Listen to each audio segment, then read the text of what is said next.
Oh, hello, this is Tak Chong from Walk with Tak. Welcome to my YouTube channel. If you enjoyed this video, please like, subscribe, and share. When it comes to noodles, I often get overwhelmed because there are so many different kinds of noodles. Let me give you an example. There is a small Asian grocery store called Shanghai Market, which is located in Bloomington Normal, the place where I used to teach. I know the owner, his name is Aaron, very well, and one day I asked him, how many different kinds of noodles do you have? He said, well, I really do not know. I lost track of it. I think I probably have about 30, maybe 40 different kinds of noodles that I carry in the store. Well, the reason he said I have so many different kinds because noodle comes with different type of raw materials.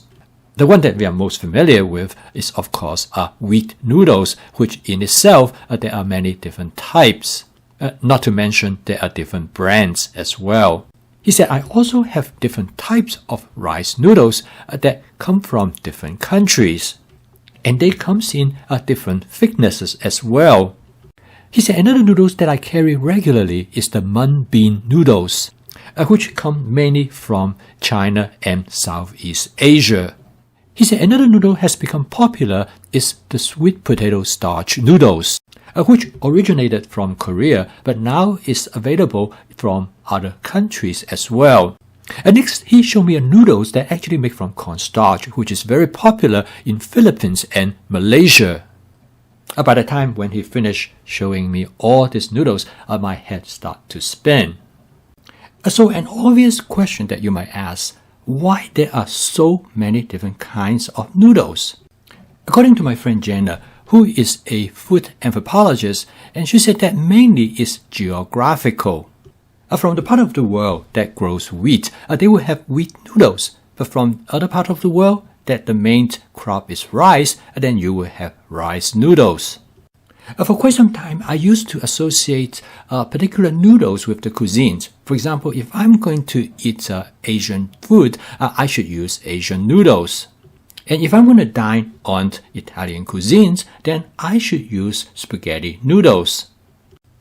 So I realized that for home cooking, to be creative as well as sustainable, you should honor tradition, but you should not bound by tradition.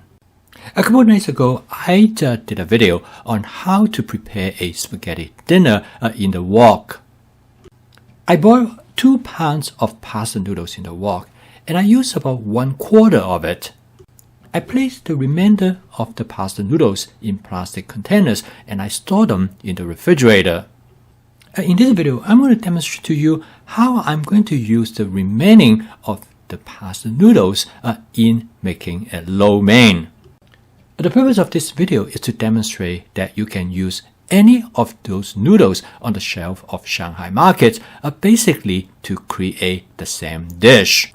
This will provide you with the opportunity to explore different types of noodles.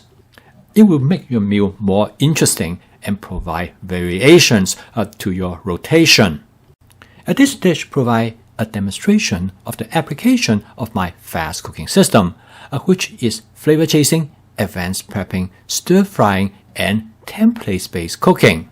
Using my cooking system, you can create almost an infinite variations of dishes. And the essence of this variation is template-based cooking.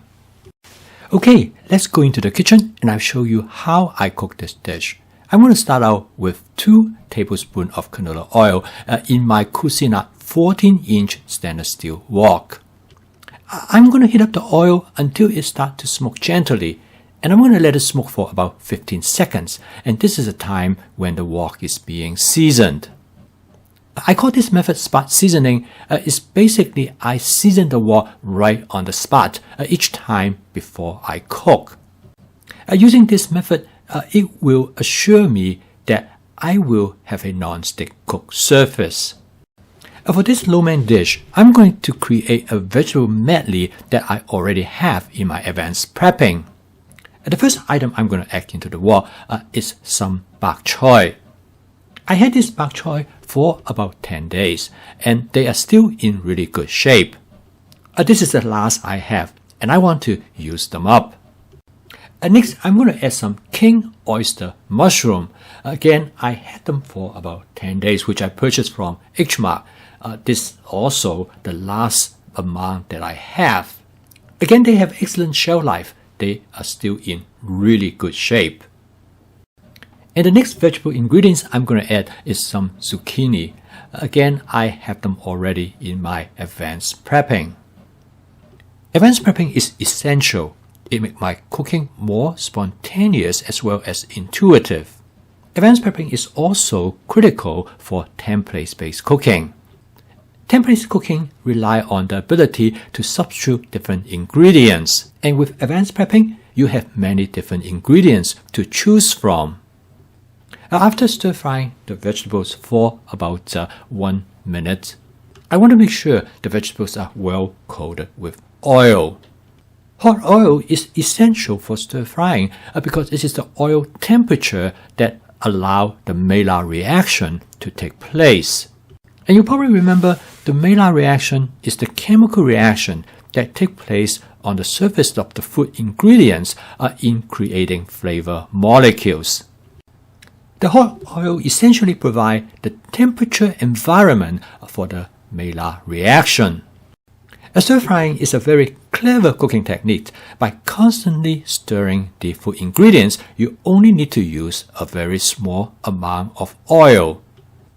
After stir-frying the contents for about 2 to 3 minutes, I'm ready now to add water to steam the vegetable so I can create the texture to the desired point.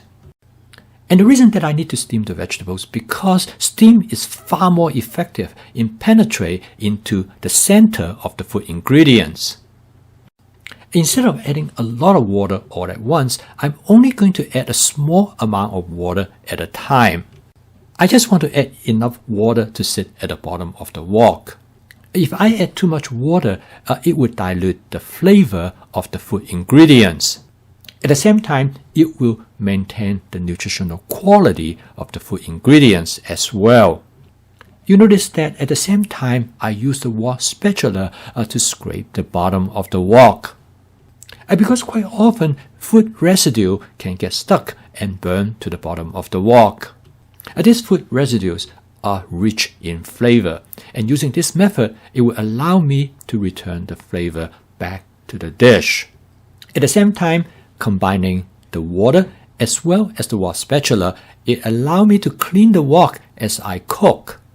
And I call this method spot cleaning, and you can take a look at this video to learn more about this approach. By now, the vegetable is done. Next, I add 2 cups of noodles to the wok.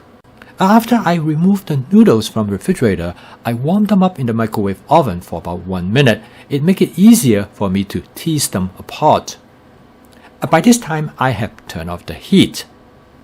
I use a pair of long-handled tongs to mix the noodle together with the vegetables in the wok. This is exactly the process of how you make a lo mein. A lo mein is the Chinese word for mixing noodles. The final step is to season the noodles. I'm going to use a combination of 2 tablespoons of oyster sauce with 1 tablespoon of hoisin sauce. This is normally my basic seasoning strategy, and I'm going to make adjustments along the way as I finish up the dish. As I'm mixing up the noodles with the sauce, I notice that some of the noodles start to stick to the bottom of the wok. In this case, I realized that my stove remained to be hot. Because I use an electric stove, even though I turn off the heat, the stove remained to be hot. And the heat causes the noodles to stick. So I transfer the wok to the part of the stove that is not hot and finishing up the dish. I did a quick taste test. I decided that I'm going to add an additional amount of hoisin sauce to make the dish a little bit sweeter. I also decided I want to make the dish just a touch spicy. So I add 1 teaspoon of fried chili in oil sauce. This is going to be very mild, and most people probably would not find it spicy. The last ingredient I'm going to add to the wok is some cherry tomatoes. And after mixing in the content, the dish is done, and the total cook time is a little bit over 8 minutes. I cooked this dish for a friend of mine as a prep meal. In addition to this lo-mein dish, I also cook a teriyaki pork to go with this dish.